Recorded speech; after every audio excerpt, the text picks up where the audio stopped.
Assalamualaikum warahmatullahi wabarakatuh. Terima kasih sudah mengklik video ini. Kami dari Latsar CPNS 2021 golongan 3 angkatan 2 kelompok 3 Pemerintah Kabupaten Tanah Laut. Berikut adalah anggota kelompok kami yang terdiri dari saya sendiri, Citra Irawan, Dewi Eka Kumalasari, Amiruddin, Muhtar Fatahillah, Suryaman Ulya.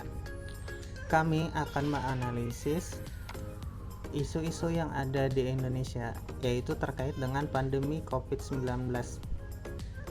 Kita masuk ke latar belakang. Virus corona atau COVID-19 kasusnya dimulai dengan pneumonia atau radang paru misterius pada Desember tahun 2019. Kasus ini diduga berkaitan dengan pasar hewan di Wuhan yang menjual berbagai jenis daging binatang, termasuk yang tidak bisa dikonsumsi, misalnya ular, kelelawar, dan berbagai jenis tikus. Kasus virus corona atau COVID-19 diduga dibawa kelelawar dan hewan lain yang dimakan manusia, sehingga terjadi penularan. Coronavirus sebetulnya tidak asing dalam dunia kesehatan hewan, tapi hanya beberapa jenis yang mampu menginfeksi manusia sehingga menjadi penyakit radang paru. Virus ini menyebar ke seluruh dunia termasuk Indonesia. Lebih parah lagi, akibat virus ini bukan hanya segi kesehatan yang diserang, bahkan sistem perekonomian di setiap negara rusak termasuk Indonesia. Sebelum COVID-19 mewabah, dunia sempat heboh dengan SARS dan MERS yang juga berkaitan dengan virus corona. Dengan latar belakang tersebut, virus corona bukan kali ini saja membuat warga dunia panik, termasuk Indonesia, bahkan hampir runtuhnya perekonomian Indonesia. Kami akan menganalisis isu COVID-19 ini dengan 4 metode. Yang pertama itu metode pentahelik, menganalisis isu sesuai topik. Analisis USG, menentukan isu prioritas. Fishbone, diagram sebab akibat. Dan yang keempat, alternatif yang ditentukan untuk mengatasi isu. Baik, untuk metode pentahelik, isu COVID-19 berdasarkan metode ini adalah pembelajaran daring, vaksin, pengurangan tenaga kerja, serta lumpuhnya sektor perekonomian. Baik, kita masuk ke tahap berikutnya, tabel analisis USG. Dari isu-isu yang tadi, kita masukkan ke tabel yang ada, seperti lumpuhnya sektor perekonomian, vaksin, pengurangan tenaga kerja, serta pembelajaran daring. Semua ini diberikan skor yang nilainya terdiri dari 1 sampai 5 dan yang tertinggi itu adalah nilai 5. Dimasukkan ke beberapa kategori seperti urgensi, seriousness, growth.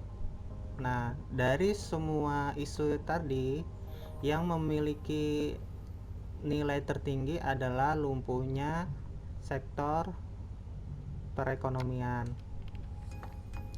Oke, selanjutnya kita akan masuk ke metode Fishbone. Baik, di metode Fishbone ini akan membuat kita mempermudah untuk menganalisis penyebab dari masalah, yakni lumpuhnya sektor perekonomian. Kita komen, kebutuhan meningkat, pendapatan menurun, banyak terjadi PHK, banyaknya pekerja menjadi klaster COVID. Selanjutnya ke mesin, perlu surat atau sertifikat vaksin untuk urusan tertentu, mengunjungi daerah tertentu, pengiriman barang terhambat, harus menggunakan masker.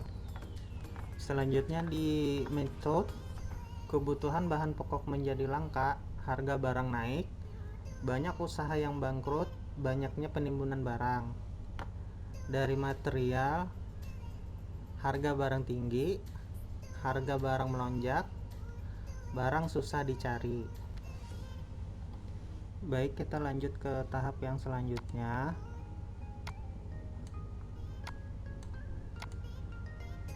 yakni rekomendasi alternatif untuk penyelesaian. Di alternatifnya memberikan pelatihan bagi pelaku UMKM.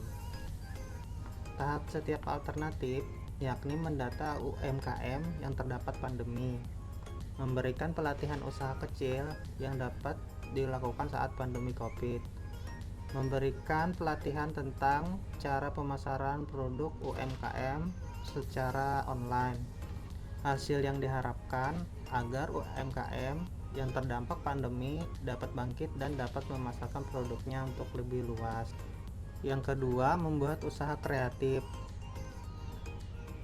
Tahap setiap alternatif yakni mencari peluang usaha yang dibutuhkan saat ini, mengumpulkan sumber daya manusia yang ada, memanfaatkan sumber daya yang ada di sekitar lingkungan, membuat produk inovasi yang sedang dibutuhkan saat ini, pasarkan dalam bentuk yang menarik. Hasil yang diharapkan adalah agar terbukanya lapangan kerja yang baru bagi karyawan dan korban PHK. Selanjutnya, alternatif dana bantuan pemerintah lebih merata.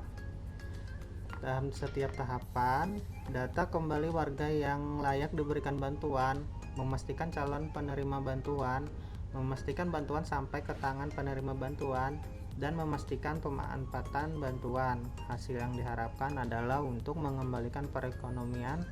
Pemerintah harus memberikan bantuan dana agar masyarakat dapat membangun kembali perekonomian.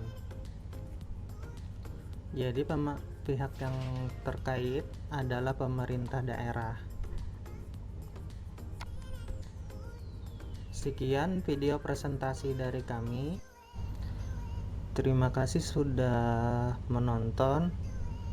Atas kurang dan hilapnya kami mohon maaf. Wassalamualaikum warahmatullahi wabarakatuh. Salam Latsar CPNS 2021 Kabupaten Tanah Laut.